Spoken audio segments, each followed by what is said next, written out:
Good morning, good evening, good afternoon, wherever you are, what time you're listening. I'm putting my hat on. I forgot I didn't have it on. It's been, I'm going to take a little time. I've had a very bad morning so far. It's been raining cats and dogs here off and on all day. And getting out, doing my dailies, man, I've been soaked to the core all morning. And then when I get home, I check the radar and it looks like I have enough time to get to the post office and to the store and then back home. I get to the post office, I get to the store, and I'm halfway back home and it starts coming back down in buckets again. And I got totally soaked all over again. So it's not exactly been a very nice day for me so far. All right, let's share the screen. Let's make sure I'm sharing. Yes, I am. Make sure, yeah, I'm down here in the corner where I belong. Okay, let's get started on this. This is my newest Substacks post that I just wrote earlier today. I started work on it last night. I finished it up this morning. It's the importance of reading past the headline. How misleading headlines and MSM propaganda shape public thought. Okay, and I'm, of course, as big as I am about the Smith-Mundt Act and everything, it's going to be in this as well, but I saved it for near the end. All right. In an era where information travels faster than ever, headlines have become powerful tools for shaping public thought. Mainstream media, MSM, outlets often aligned with specific political or corporate interests. Remember during the pandemic, every time you was watching a mainstream media show, every single one of their commercials was from a pharmaceutical company? Yeah, they were paying the bills. Political corporate interest. Craft headlines designed not to inform, but to persuade, manipulate, and program citizens into adopting particular viewpoints. Okay. And what I mean by this is that we have information in our heads that we hear throughout the day, from overhearing conversations or overhearing some news report while we're waiting in a store to get some coffee or get lunch or something, and or on the radio or just wherever, and they end up shaping the narrative with the way they use words, okay? And how they frame the way they present the story. Okay, I'm gonna go way into this. All right, these headlines, paired with carefully curated narratives, serve as a form of psychological conditioning, steering public opinion in directions that align with broader agendas. Worse, government agencies have exploited this dynamic. Thank you, President Obama, using the MSM as a conduit for propaganda, blurring the lines between journalism and state-driven narratives. This post explores how misleading headlines, mainstream media propaganda, and government influence coverage to shape public perception, and how the modernization of the Smith-Mundt Act in 2012 by President Obama opened the door to this troubling trend. And I can't believe I didn't capitalize government.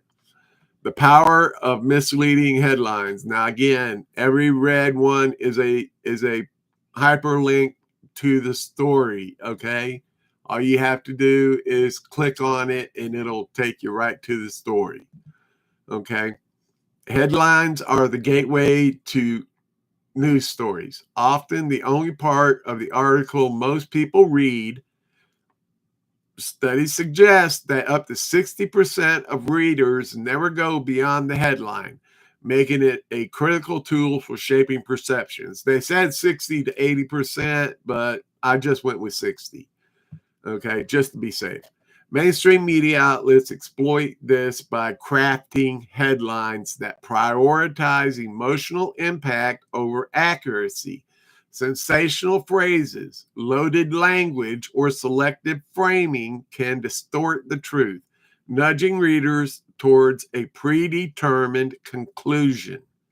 For example, during politically charged events, headlines often amplify division or fear to drive clicks and engagement. A story about a policy debate might be headlined Politician slams opponent in explosive rant rather than politicians discuss policy differences. Do you see the difference? The former implies chaos and aggression, priming readers to view the issue through a lens of conflict. Over time, this conditions audiences to adopt binary us versus them thinking, aligning with the MSM chosen narrative. This is exactly where we are right now. We are at the us versus them stage. All right. This isn't accidental. Headlines are often crafted to align with talking points that reflect the outlet's emotional bias or editorial bias or the interests of its corporate owners. By repeatedly framing issues in ways that evoke specific emotions, fear, anger, or moral superiority, MSM outlets program readers to internalize these perspectives as truths. Okay. Mainstream media propaganda and personal opinion masquerading as journalism.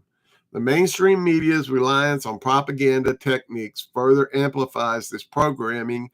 Instead of presenting raw facts, many news stories are infused with editorializing, selective reporting, and outright opinion disguised as journalism. Oh, that coffee's good. Framing stories to fit preconceived narratives. This is evident in the selective omission of key details, the use of emotionally charged language, or the elevation of certain voices over others.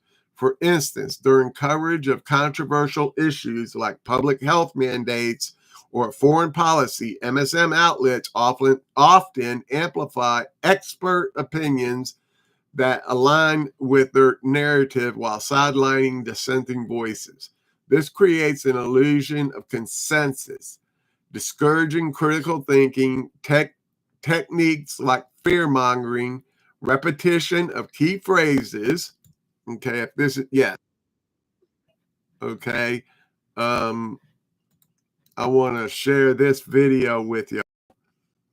Okay.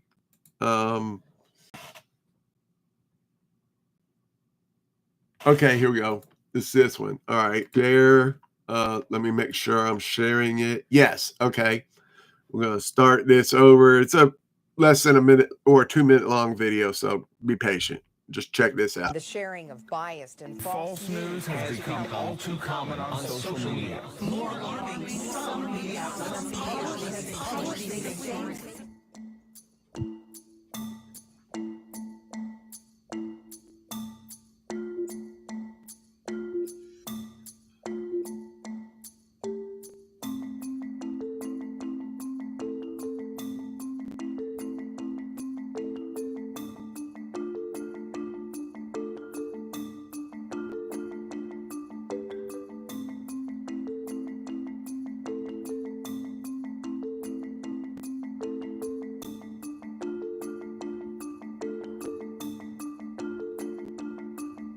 Fighting the fake news. It's fake, phony, fake.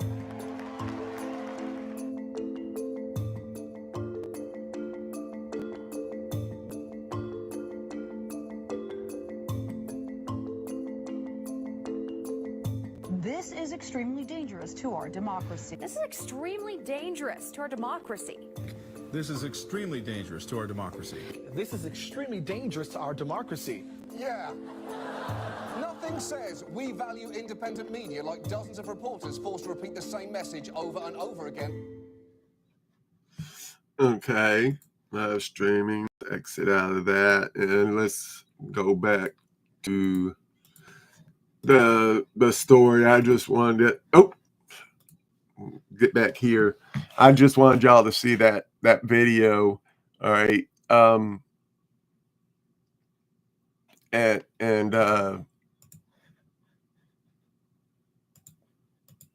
okay, now I'm back. Selective reporting and outright opinion disguised as journalism. Reporters and anchors frequently inject personal bias into their coverage, framing stories to fit preconceived narratives. This is evident in the selective omission of key details, the use of emotionally charged language, or the elevation of certain voices over others. For instance, during coverage of the controversial issue like public health mandates or foreign policy, mainstream outlets often amplify expert opinions that align with their narrative while sidelining dissenting voices. This creates an illusion of consensus, discouraging critical thinking. Techniques like fear-mongering, repetition of key phrases, and appeals to authority are classic propaganda tools that mainstream media employs to shape public perception.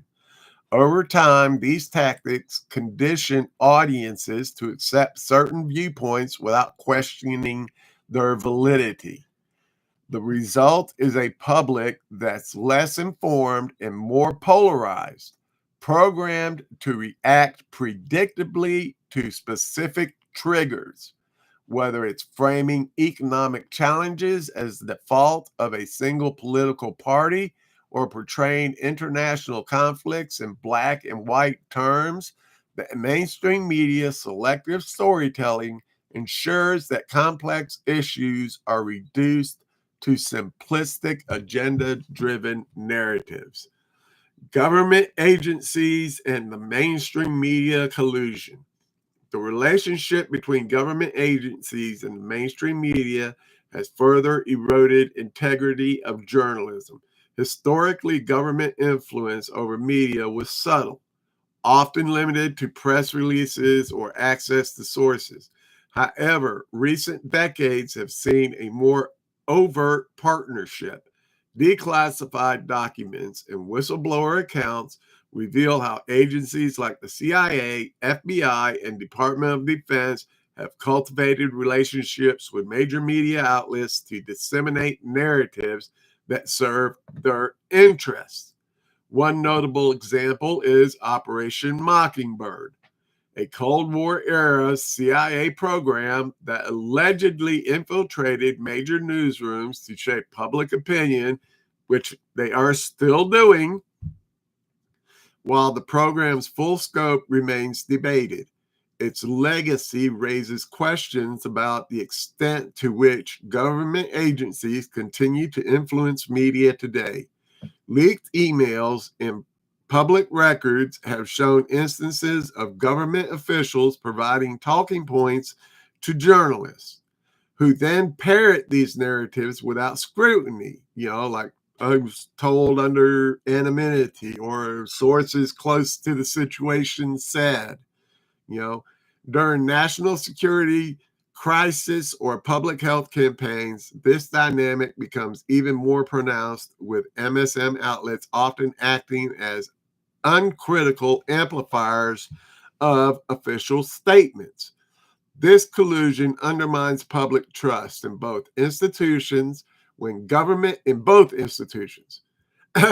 when government agencies leverage the mainstream media to push specific agendas, whether it's justifying military interventions, promoting surveillance programs, or shaping public health narratives, citizens are fed a steady diet of curated information designed to manufacture consent rather than foster informed debate.